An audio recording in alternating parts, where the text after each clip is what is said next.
The fluorescent lights of the 24-hour gym in Phoenix, Arizona, cast harsh shadows across Michael Turner's face as he stood frozen at the entrance, his 300-pound frame filling the doorway. It was January 3rd, 2025, and the gym was packed with resolution seekers, their lean bodies moving confidently between machines, while Michael felt like an intruder in a world that wasn't meant for him. At 32, he'd reached a breaking point that had been years in the making. The catalyst had been simple yet devastating. A photo from his company's New Year's Eve party where he barely recognized himself, his face swollen, his body shapeless under an expensive suit that couldn't hide what he'd become. His ex-girlfriend Rachel had left him 6 months ago, citing his lack of self-care as symptomatic of deeper issues. And seeing that photo, he finally understood what she meant. The walk to the front desk felt like a marathon, each step echoing his heartbeat as other gym-goers glanced up from their workouts. Michael had rehearsed this moment 100 times in his mind, but nothing prepared him for the actual vulnerability of admitting he needed help. The receptionist, a young woman with the kind of effortless fitness that seemed genetic, smiled professionally as he mumbled about membership options. It was then that Mia Rodriguez appeared, a personal trainer in her late 20s with muscular definition that spoke of discipline rather than vanity. "First time here?" she asked, but her tone held no judgment, just genuine curiosity. Michael nodded, unable to trust his voice, and Mia's expression softened. "I'm finishing with a client in 10 minutes. If you want, I can show you around. No pressure, no sales pitch. Just one human helping another." Those 10 minutes stretched like hours as Michael sat in the lobby, scrolling through his phone to avoid eye contact with anyone. His Instagram feed mocked him with transformation photos, before and after shots that seemed impossible, like different people entirely. He'd tried everything over the years: keto, intermittent fasting, meal replacement shakes, pills that promised miracles but delivered nothing except disappointment and lighter wallets. The problem wasn't knowledge. He could recite calorie counts and macro ratios like scripture. The problem was deeper, rooted in patterns established in childhood when food became comfort, when eating became a way to fill voids that had nothing to do with hunger. Mia's tour was different from what he expected. Instead of pushing him toward expensive packages or making promises about rapid results, she asked questions. "What brings you here today? Specifically today?" she asked as they walked past rows of treadmills. Michael found himself telling her about the photo, about Rachel, about waking up every morning hating the reflection in the mirror, but feeling powerless to change it. "I don't want to be a fitness model," he said, attempting humor to deflect from the rawness of his admission. "I just want to be able to tie my shoes without losing my breath." Mia stopped walking and turned to face him fully. "Michael, I'm going to be honest with you. The physical transformation is the easy part. The mental battle is where most people lose. If you're willing to face that, really face it, then we can work together." The first workout was humbling beyond words. Mia started him with basic movements that should have been simple but left him gasping. 10 minutes on the treadmill at a walking pace had his shirt soaked with sweat. Modified push-ups against a wall made his arms shake. The simple act of squatting down and standing up repeatedly revealed how disconnected he'd become from his own body. Other gym members moved around them, some stealing glances, and Michael felt exposed, like his failures were on display.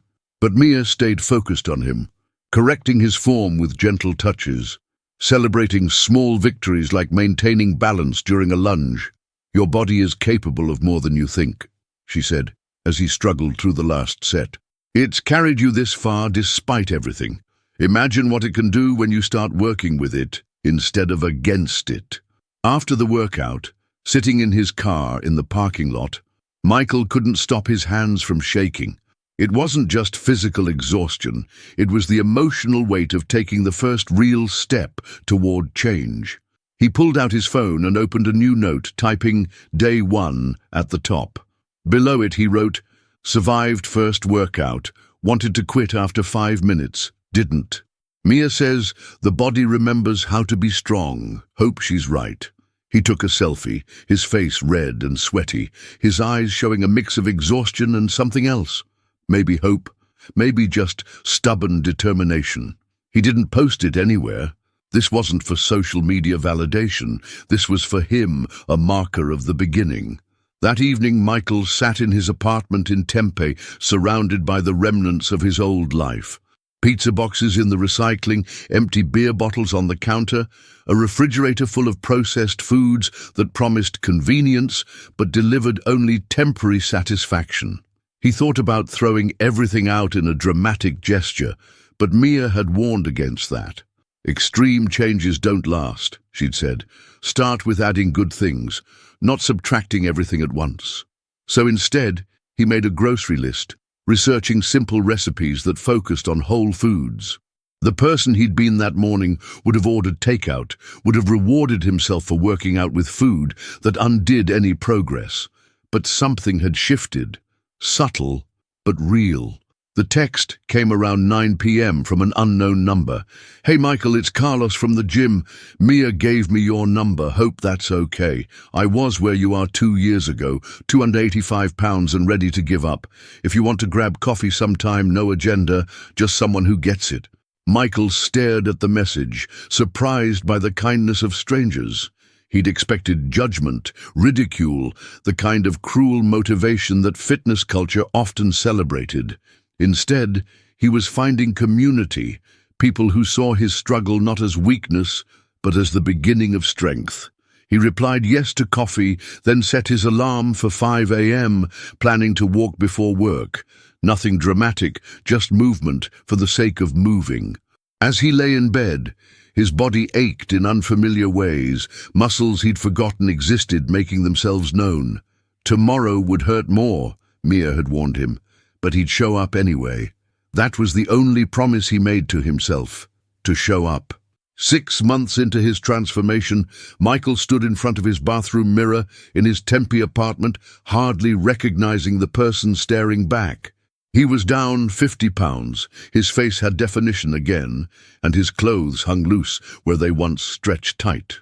But the victory felt hollow as he pinched the loose skin around his midsection, a reminder that some changes couldn't be undone by diet and exercise alone. It was July in Phoenix, brutal heat that made outdoor activities punishing, but Michael had learned to embrace discomfort as a teacher rather than an enemy. His 5 a.m. runs had become meditation. The streets empty except for other early risers who nodded in silent solidarity as they passed. The community he'd found surprised him more than the physical changes. Carlos had become more than a gym acquaintance. He was a brother in arms against their shared demons. Their coffee meetings evolved into workout partnerships, pushing each other through plateaus and setbacks. "The loose skin bothers you," Carlos observed during a particularly intense leg day, not a question but a statement of understood experience. "Mine too, but you know what I see when I look at it? Evidence that I chose to live differently. Battle scars from fighting myself and winning." Carlos was 2 years ahead in his journey, his transformation complete enough that he'd started competing in amateur bodybuilding, but he never forgot where he came from. He shared his meal prep strategies, his supplement routine, but more importantly, he shared his failures, the times he'd binged, the relationships that couldn't survive his transformation, the identity crisis that came with no longer being the fat friend. Mia had adjusted Michael's training as his body adapted, introducing him to compound movements and progressive overload principles that seemed like foreign language 6 months ago, but now formed the rhythm of his weeks. "You're ready for more," she announced one morning, handing him a barbell for the first time. The weight was minimal, just the bar itself, but the symbolism was massive. This was serious lifting, the kind he'd watched others do while he hid on cardio machines. His form was shaky, his confidence shakier, but Mia guided him through squats, deadlifts, bench presses, the foundational movements that would reshape not just his body, but his relationship with strength. "Power isn't about the weight on the bar," she explained, as he struggled with proper hip hinge mechanics. "It's about controlling your own body through space, Everything else builds from there. The social media aspect of his journey remained complicated. Michael had started an Instagram account at Carlos's suggestion, documenting his progress with reluctant vulnerability. The response was overwhelming. Strangers sharing their own struggles, offering encouragement, asking for advice he didn't feel qualified to give. But there was a dark side too. Comments about how he'd let himself go in the first place.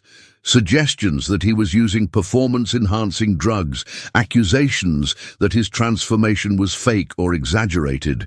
The comparison trap was real. For every pound he lost, someone else had lost more faster. For every personal record he set, someone younger, fitter, more genetically gifted made it look easy. He found himself obsessing over likes and followers, the validation addiction replacing his food addiction with something equally destructive. The nutrition component had become second nature, though not without its challenges. Michael meal prepped on Sundays, his kitchen transformed into an assembly line of chicken breast, brown rice, and carefully measured vegetables. He'd learned to read labels like legal documents, understanding the manipulation behind healthy marketing, but social situations remained minefields. Work lunches where refusing pizza marked him as difficult. Family dinners where his mother expressed love through food. He could no longer eat without consequences. Dates where explaining his dietary restrictions made him seem obsessive. The isolation was real. Transformation required saying no more often than yes, and not everyone understood or supported that choice. A pivotal moment came during a work conference in Las Vegas. Surrounded by unlimited buffets, open bars, and the constant pressure to network over drinks and dinners, Michael faced his biggest test yet. The old him would have used travel as an excuse to abandon all progress, promising to start over when he got home. But he'd learned that consistency was everything, that one perfect day was worthless compared to 100 imperfect but intentional ones. He found a gym near the hotel, woke up at 4 a.m. to train before meetings, packed protein bars and shakes to avoid convention center food. His colleagues noticed, some inspired, others uncomfortable with his discipline, highlighting their own excesses. His boss pulled him aside. "Turner, you look great, but don't let this fitness thing interfere with business relationships." The message was clear. Transformation was acceptable only if it didn't make others feel bad about their choices. The relationship with food remained the hardest battle. Michael had learned the difference between hunger and appetite, between fuel and comfort, but knowledge didn't erase decades of programming. There were nights when he stood in front of the refrigerator at 11 p.m., not hungry but empty in ways food had once filled. The therapy Mia had recommended helped, uncovering connections between his weight and worth, between his father's absence and his mother's food-as-love substitution. Dr. Sarah Chen, his therapist, specialized in eating disorders and body dysmorphia, conditions he'd never thought applied to men like him. "Your relationship with your body is a relationship like any other," she explained. "It requires communication, respect, boundaries, and forgiveness when things go wrong."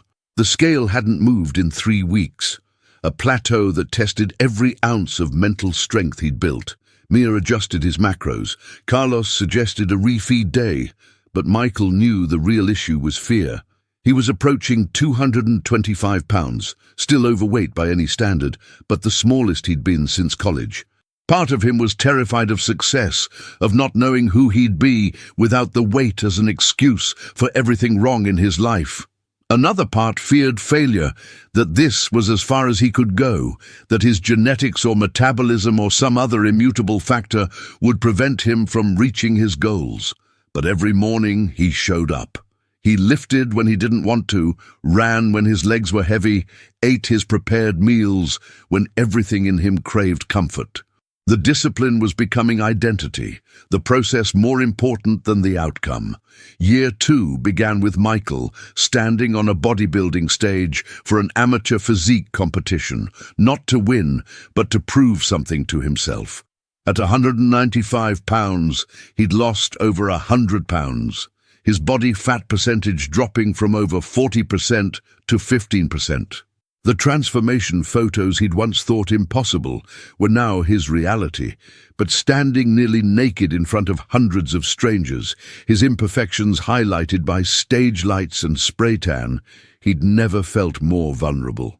The loose skin he'd had surgically removed 6 months ago left scars across his lower abdomen, battle wounds that no amount of muscle could hide.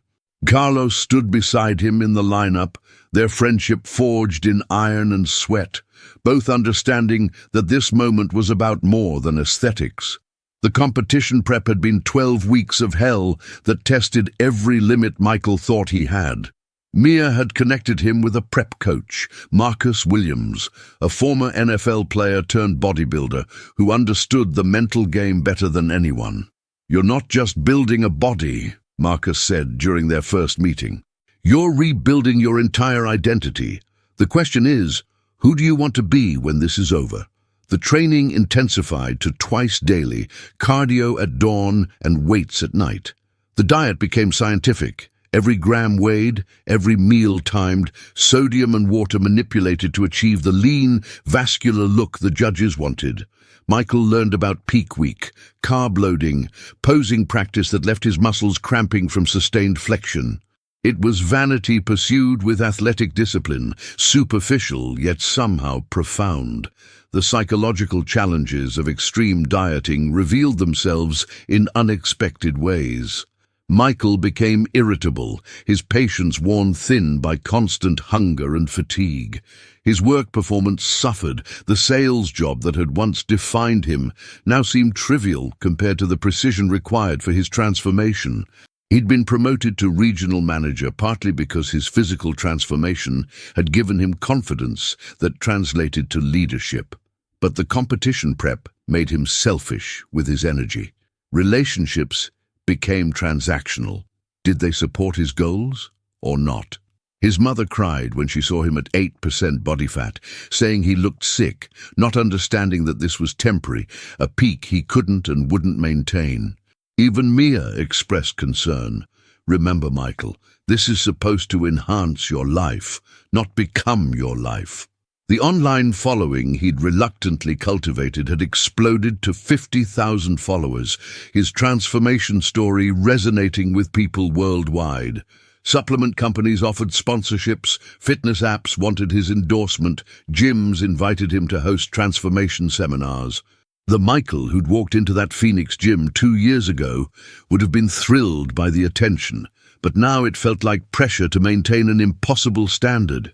Every meal became content, every workout a performance. He caught himself editing photos to hide the days when bloating or poor lighting revealed he was still human, still imperfect. The comments ranged from worship to criticism, people either calling him inspirational or accusing him of promoting unrealistic standards. He'd become what he once envied and found it surprisingly empty. The relationship with Rachel that had ended before his transformation attempted a resurrection when she reached out after seeing his progress online. They met for coffee in Scottsdale, the awkwardness palpable as she struggled to reconcile the man before her with the one she'd left. "You look amazing," she said, but her eyes held confusion rather than attraction. "But you seem different." "Harder, maybe?" Michael understood what she couldn't articulate. The softness she referred to wasn't just physical. He'd had to develop an edge, a selfishness about his goals that left little room for the accommodating person he'd been. "I'm not the same person," he admitted. "That guy you dated is gone, and honestly he needed to go." The conversation revealed a truth neither wanted to acknowledge. Transformation this radical changed more than the body. It changed the soul, and not everyone would like the result.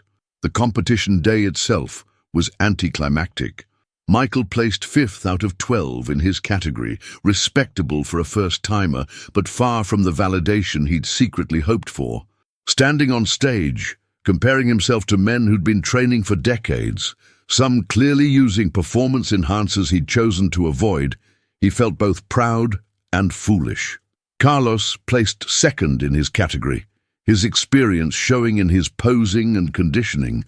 But afterward, in the pump-up room as they changed out of their posing trunks, Carlos said something that shifted Michael's perspective. "You know what you did today? You stood where the 300-pound version of you could never stand. That's the only comparison that matters." The post-competition rebound was something nobody had prepared him for. After months of restriction, his body craved everything, his hunger signals completely dysregulated. Within 2 weeks, he'd gained 15 pounds, some muscle glycogen and water, but also fat from the binges he couldn't control. The man who'd become disciplined to the point of obsession found himself hiding in his car, eating fast food. The shame, familiar, yet different.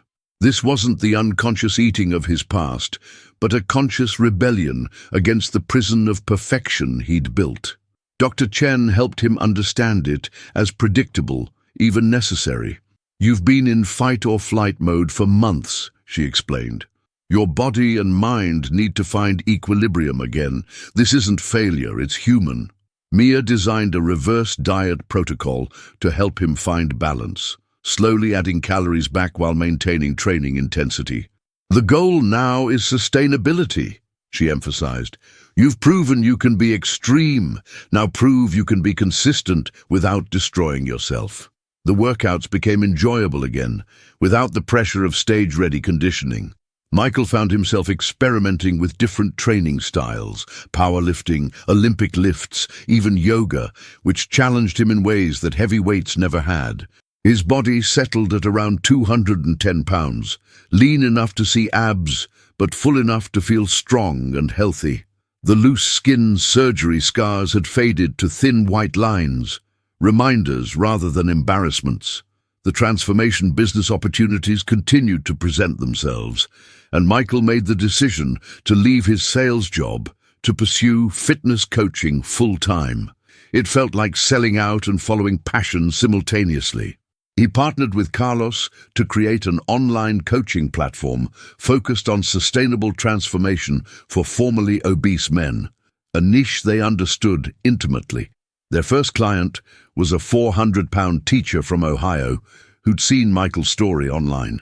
The responsibility felt enormous. They weren't just prescribing workouts and meals, but guiding someone through the identity crisis that came with radical change. Michael remembered every person who'd helped him: Mia, Carlos, Marcus, Dr. Chen, and tried to be that for others, understanding that transformation was never a solo journey, despite feeling desperately alone sometimes. 3 years after that first terrifying step into the gym, Michael Turner stood in front of a camera crew from a major fitness magazine, preparing for a photo shoot that would feature his transformation story on their cover. At 205 pounds with 12% body fat, he'd become the fitness model he'd once joked about never wanting to be. The irony wasn't lost on him, as makeup artists concealed the imperfections that told his real story, as photographers directed him into poses that suggested ease rather than the grinding effort of maintenance. Between shots, he checked his phone, responding to clients from around the world who'd hired him to guide their own transformations. The business he'd built with Carlos had grown to include a team of coaches, a supplement line, and a mobile app with 10,000 paying subscribers. The success felt surreal but also hollow in moments of honest reflection.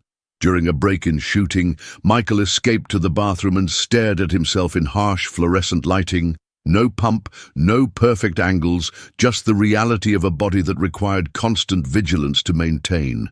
He thought about the Michael of 3 years ago, 300 pounds of self-hatred and resignation, and wondered if that man would recognize who he'd become. The physical transformation was undeniable, but the mental and emotional changes were more complex.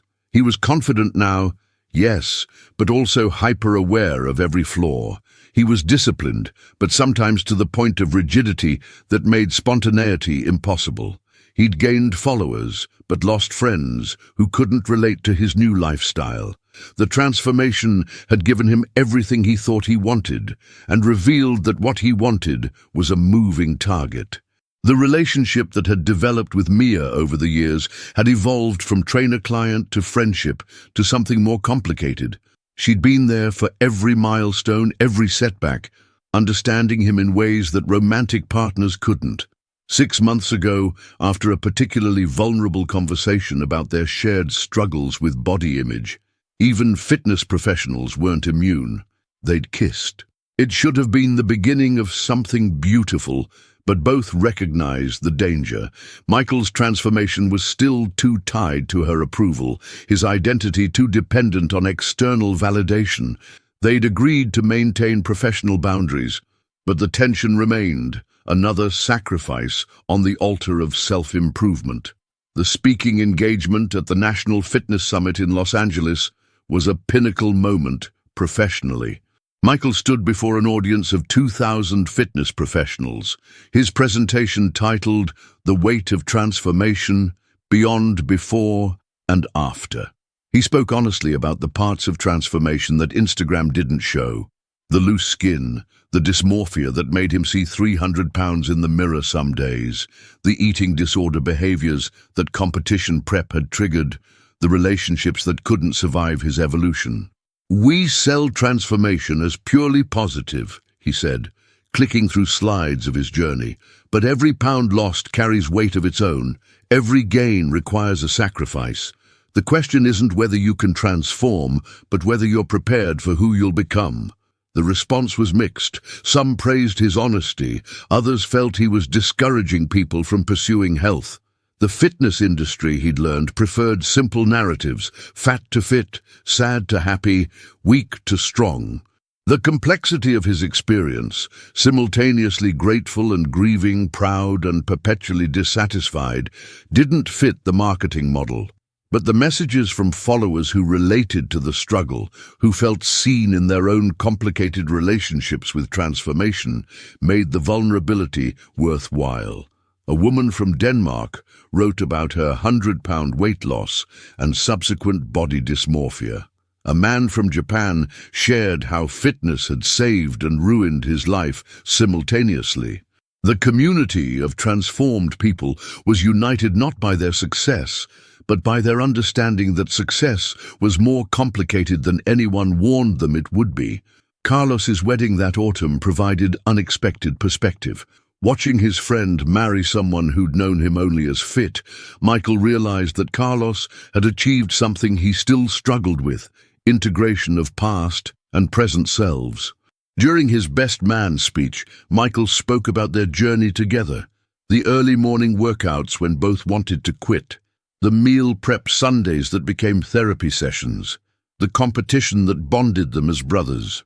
"Carlos taught me that transformation isn't about leaving yourself behind," Michael said, his voice catching slightly.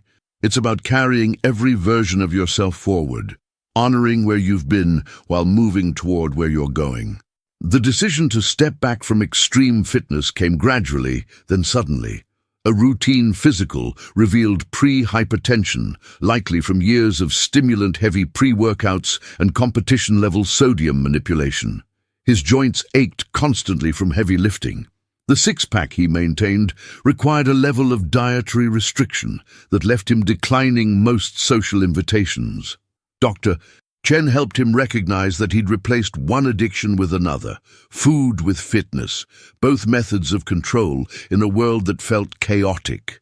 "Health isn't just physical," she reminded him. "Mental, emotional, social health matter too.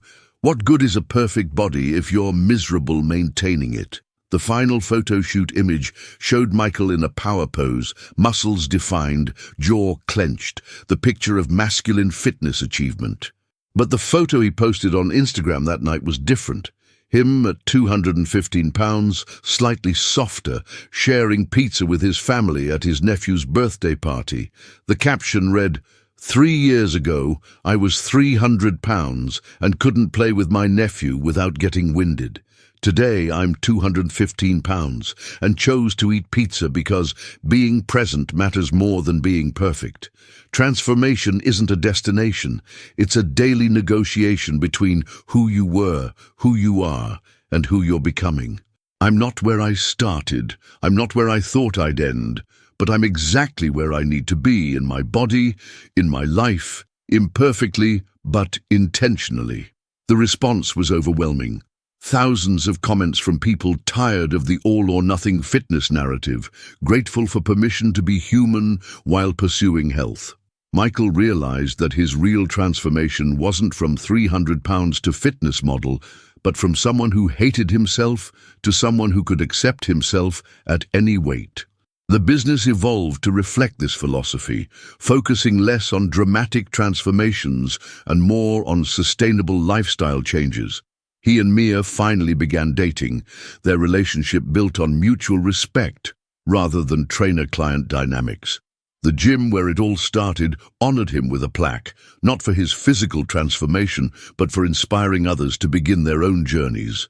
Standing in that same doorway where he'd frozen in fear 3 years ago, Michael understood that the greatest transformation was learning that he was worthy of love and respect at 300 pounds, at 195 pounds, at whatever weight life and choices led him to be.